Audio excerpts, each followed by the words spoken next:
Hi guys, welcome back to the practical DOM series. आज इस video में हम अगेन बात एक्सप्लोर करेंगे कुछ और प्रॉपर्टीज और मेथड, और फिर उनके ऊपर बात करेंगे। तो चलिए स्टार्ट करते हैं। ठीक है, तो इस वीडियो में जैसे आप देख सकते हो यहाँ पे मैं अगेन कुछ कुछ मेथड्स डिफाइन करता हूँ। जैसे कि एक है हमारी क्वेरी सेलेक्टर। यहाँ पे एक मेथड डिफाइन करता हूँ क्वेरी सेलेक्टर, जिसे जैसे कि हमें पता है ये करता है selects an element. Selects an element, जो भी सेलेक्टर पास करेंगे उसके हिसाब से हमें एक एलिमेंट का रेफरेंस ये सेलेक्ट करके दे देगा। और फिर दूसरी चीज़ हो गई हमारी क्वेरी सेलेक्टर। और क्वेरी सेलेक्टर ये सेकंड मेथड है जिसका नाम है क्वेरी सेलेक्टर ऑल। तो इसकी यूज़ केस क्या है? मैं चाहता हूँ कि यहाँ पे जैसे कि एक सिंगल एलिमेंट नहीं, हमारी विंडो में हमारे डॉक्यूमेंट में काफ़ी सारे एक कलेक्टेड फॉर्म में कुछ एलिमेंट HTML एलिमेंट्स हो सकते हैं। तो मैं चाहता हूँ कि उन सभी को एक कलेक्शन के फॉर्म में मैं स्टोर करूँ, मतलब एक स्टोर करूँ एक तो, और उनको एक्सेस कर पाऊँ अपने हिसाब से। जब भी कोई मैनिपुलेशन करना है मैं उन सभी रेफरेंसेस पे एक साथ कुछ काम करना चाहता हूँ, राइट। तो उस केस में हमारा ये मेथड काम आता है जिसका नाम है क्वेरी सेलेक्टर ऑल। तो ये क्या करेगा, अगर आप करोगे क्वेरी सेलेक्टर ऑल LI करके, तो फिर ये आपको एक नोड लिस्ट रिटर्न करेगा। एक नोड लिस्ट रिटर्न करेगा जिसमें यहाँ पे मैं वापस लिखता हूँ, आपको रिटर्न करेगा एक नोड लिस्ट। आपको रिटर्न करता है एक नोड लिस्ट जो कि होगा एक रिप्रेजेंटेशन ऑफ एरे। बेसिकली ये एरे रिप्रेजेंटेशन होता है। एरे रिप्रेजेंटेशन फॉर्म में आपके सभी एलिमेंट्स को ये स्टोर करके रखेगा, ये रिटर्न करेगा। आप उसमें जैसे कि यहाँ पे बता देता हूँ कि यहाँ पे आपके सभी LI एलिमेंट्स होंगे, राइट, और जितने होंगे वो सभी एक कलेक्टर फॉर्म में आ जाएंगे। ठीक है, तो इनकी फंक्शनैलिटी आप इसको यूज़ कैसे कर सकते हो ये बात बताता हूँ। आप यूज़ करने के लिए क्या यूज़ कर सकते हो, बेसिक जो होता है जीरो बेस इंडेक्सिंग, ताकि आप सभी पे काम कर पाओ। सभी को एक्सेस करने के लिए आप क्या कर सकते हो, जीरो बेस इंडेक्सिंग। एक लूप चला के उसके इंडेक्स के फॉर्म में आप उन एलिमेंट्स की रेफरेंसेस को एक्सेस करके उसके हिसाब से मैनिपुलेशन कर सकते हो, राइट। कोई भी चेंजेस परफॉर्म करना है डॉम की, आप उसके ऊपर परफॉर्म कर पाओगे। नेक्स्ट दूसरी है हमारी लेंथ की प्रॉपर्टी। ये क्या करेगा, ये आपकी नोड लिस्ट के जितने भी एलिमेंट्स हैं उन सभी के काउंट बता देगा। मतलब यहाँ पे फिलहाल के लिए है मेरे पास 5 एलिमेंट्स, राइट, तो ये मुझे 5 रिटर्न कर देगा। तो ये मैंने बात कर दी सिंपल से प्रॉपर्टी एक नोड लिस्ट के ऊपर। लेकिन इसमें मेन पॉइंट क्या है, ये रिटर्न करता है नोड लिस्ट। ये मेन पॉइंट है, ये रिटर्न करता है नोड लिस्ट। नोड लिस्ट क्या कहता मैंने कि एक एरे रिप्रेजेंटेशन है। तो एक एरे रिप्रेजेंटेशन है, ये बात ठीक है, लेकिन वो एक एरे नहीं है। ठीक है, मतलब मैं क्या मुझे पता है मैं कंफ्यूज स्टेट ला रहा हूँ, लेकिन क्लियर करने के लिए क्या कहता हूँ, ये सिर्फ एक रिप्रेजेंटेशन है, राइट, सिर्फ एक रिप्रेजेंटेशन है बट नॉट एन एरे।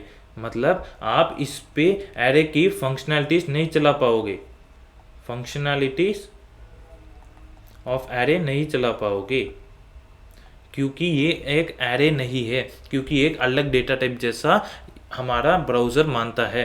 तो क्योंकि हमें पता है एरे के ऊपर हमें पता है काफ़ी सारे फंक्शन होते हैं। जैसे कि हमें पता है प्योर फंक्शन, जैसे कि फॉर ईच है, मैप है, फिल्टर है, और फिर रेड्यूस। ये सारे फंक्शन ना एरे के क्लास के ऊपर लिखा गया है, कहीं पे भी नोड लिस्ट के क्लास के ऊपर ये सब नहीं लिखा गया। तो हम अगर इन सब प्रॉपर्टीज या फिर इन सब फंक्शन को अगर नोड लिस्ट के ऊपर चलाएंगे तो फिर वो ऑफकोर्स एरर रिटर्न करेगी। तो ये डिफरेंस जानना बहुत ज़रूरी है। सिमिलर टू नोड लिस्ट है एक और चीज़ जिसको कहते हैं HTML कलेक्शन। ठीक है, इसको कहते हैं HTML कलेक्शन। ये भी क्या है, ये भी सिमिलर टू नोड लिस्ट है, मतलब ये भी एक रिप्रेजेंटेशन है ऑफ एरे, और इस पे भी फंक्शनैलिटीज ऑफ एरे नहीं चलेगा, क्योंकि ये भी सिर्फ एक रिप्रेजेंटेशन है। इसके क्लास पे भी, इसके डेटा टाइप, इसके क्लास पे भी कभी भी कोई भी ऐसा एरे का फंक्शनैलिटी वाला चीज़ नहीं लिखा गया। तो मैं बात कर रहा था आप लूप लगा सकते हो, तो मैं किस लूप की बात कर रहा था, तो मैं लूप की बात कर रहा था जो इंडेक्स के फॉर्म में हम करते हैं, जो कि लेट i = 0 से लेके लेंथ की प्रॉपर्टी यूज़ करके i++ करते हैं, राइट। हम उस लूप को यूज़ करके इंडेक्स के फॉर्म में उन एलिमेंट्स को एक्सेस करेंगे, उसके बाद कुछ चेंजेस मैनिपुलेट कर सकते हैं।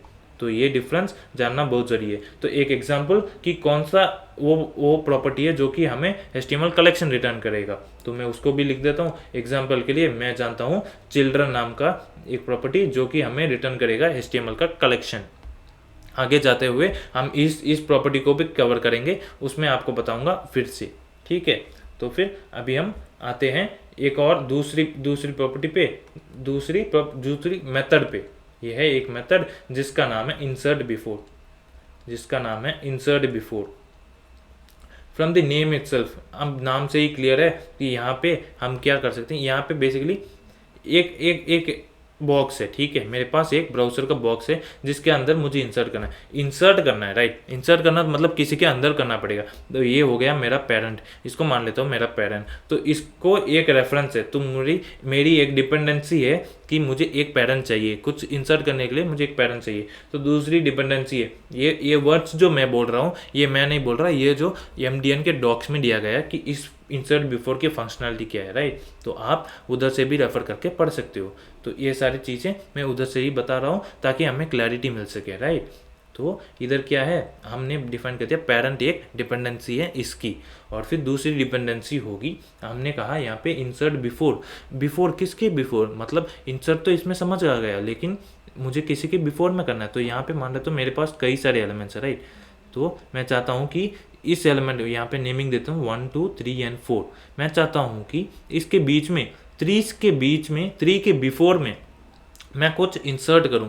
तो ये हो गया पेरेंट के अंदर 3 के बिफोर में। तो मेरी एक और डिपेंडेंसी है जो कि है रेफरेंस। तो मेरी एक और डिपेंडेंसी है, एक तो होगी पेरेंट और दूसरी होगी रेफरेंस, ठीक है। और फिर तीसरी डिपेंडेंसी क्या है, मुझे यहाँ पे कुछ इंसर्ट करना है, राइट। लेकिन इंसर्ट क्या करना है, इंसर्ट भी एक नए एलिमेंट को ही करना पड़ेगा। तो मुझे उस न्यू एलिमेंट को भी लिखना पड़ेगा, लिख देता हूँ न्यू नोड। तो इंसर्ट बिफोर की इन 3 पैरामीटर्स की वैल्यू हमें करनी पड़ेगी। तो मैं क्या कर सकता हूँ, यहाँ पे इस li एलिमेंट पे यहाँ पे लिख सकता हूँ कि इस पेरेंट की इंसर्ट बिफोर लिख के सिंटैक्स के हिसाब से यहाँ पे क्या लिख सकता हूँ, यहाँ पे मैं चाहता हूँ ये नंबर देता हूँ 1 2 3 4 5, और मैं 3 से पहले तो मेरी नई नोड होगी, मैं चाहता हूँ कि 100, ठीक है। और फिर मैं इसको 3 से पहले तो रेफरेंस होगी 3, इसके बिफोर ऐसे इंसर्ट करना चाहता हूँ, ठीक है। तो ये कॉन्सेप्ट हमने पढ़ लिया कि यार इंसर्ट बिफोर क्या है, क्वेरी सेलेक्टर क्या है, और उसमें नोड लिस्ट और HTML कलेक्शन की डिफरेंस क्या है, कि इन पे ये बस एक रिप्रेजेंटेशन ऑफ एरे है, फंक्शनलिटीज ऑफ एरे इस पे नहीं चलती। और फिर क्वेरी सेलेक्टर ऑल देख लिया, ठीक है। अभी हम चलते हैं हमारे टास्क के। तो यहाँ पे टास्क क्या है, यहाँ पे जब मैं टास्क पे आता हूँ तो यहाँ पे लिखा है fix the list by inserting the missing element using query selector all and insert before. तो ये क्या चाहता है कि यहाँ पे मुझे कुछ एलिमेंट इंसर्ट करना है, राइट।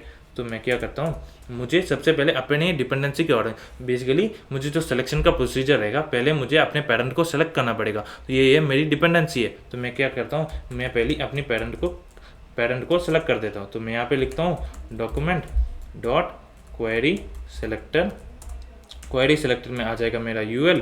उसके बाद में दूसरा होगा, मुझे मेरी डिपेंडेंसी है रेफरेंस नोड के लिए मैं क्या करूँगा, रेफरेंस नोड के लिए मुझे इन LI में मुझे ऐड करना है, क्योंकि यहाँ पे 7th एलिमेंट मिसिंग है, राइट। यहाँ पे मिसिंग है 7th एलिमेंट। तो मुझे रेफरेंस, तो इंसर्ट बिफोर के लिए डिपेंडेंसी रेफरेंस क्या बनेगी, यहाँ पे 7th। तो मुझे 7th को लेने के लिए मेरे को पहले सभी LI एलिमेंट्स को सेलेक्ट करना पड़ेगा। तो मैं यहाँ पे यूज़ करूँगा ऑल LI एलिमेंट्स, लिख के यहाँ पे यूज़ करूँगा हमारा document dot query selector all.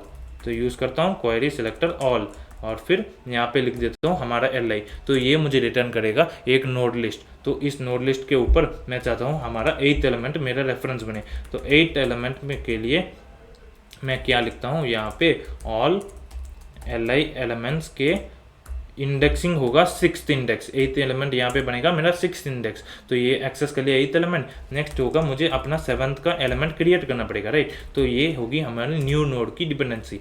तो यहाँ पे मैं लिख देता हूँ डॉक्यूमेंट, और फिर क्रिएट कर लेता हूँ अपना एलिमेंट, यहाँ पे क्रिएट करता हूँ अपनी एलिमेंट, और यहाँ पे लिख देता हूँ एक LI एलिमेंट, राइट। और फिर उसकी एक और प्रॉपर्टी जो कि है डॉट इनर टेक्स्ट। जैसे हमने देखा इनर टेक्स्ट क्या करता है, इनर टेक्स्ट क्या करेगा, इस HTML एलिमेंट की कंटेंट को सेट कर देगा। तो यहाँ पे मैं लिखता हूँ इसकी कंटेंट होगी 7, राइट। इसकी इनर टेक्स्ट मैंने सेट कर दी। अभी मैं चाहता हूँ इसको इंसर्ट कर दूँ इसके पोजीशन पे। तो सिंटैक्स के अकॉर्डिंग इंसर्ट बिफोर कैसे काम करेगा, मैं पेरेंट पे लगा दूंगा इंसर्ट बिफोर, क्योंकि पेरेंट के अंदर इंसर्ट करना चाहता हूँ। और फिर यहाँ पे मेरी न्यू नोड क्या है, न्यू नोड होगी मेरी 7th एलिमेंट। और फिर मेरी डिपेंडेंसी दूसरी क्या है, मेरी रेफरेंस नोड, किसके हिसाब से मैं कहाँ पे मतलब ऐड करूँ। यहाँ पे लिख देता हूँ 8th, यहाँ पे लिख देता हूँ 8th एलिमेंट। एंड देन अभी अगर मैं यहाँ पे देखूँ तो ठीक है, तो यहाँ पे ऐड नहीं हुई, देखते हैं क्या दिक्कत हो गई।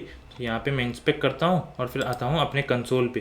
कंसोल पे देखा ये 7 इज़ नॉट डिफाइंड 7। अच्छा, तो हमने एलिमेंट की नेमिंग गलत कर दी। यहाँ पे लिखता हूँ 7 element dot inner text. Fine, तो अभी हम देख सकते हैं कि हमारी 7th एलिमेंट ऐड हो चुकी। अभी हमारी लिस्ट फिक्स्ड है। तो हमने यहाँ पे सीखा क्वेरी सेलेक्टर ऑल, और जाने नोड लिस्ट और HTML कनेक्शन के डिफरेंस, और एरे और उनके बीच में डिफरेंस क्या होती है, और इंसर्ट बिफोर को एक टास्क के साथ इंप्लीमेंट भी कर दिया। Hope you like it. मिलते हैं अगली वीडियो में। Thank you very much.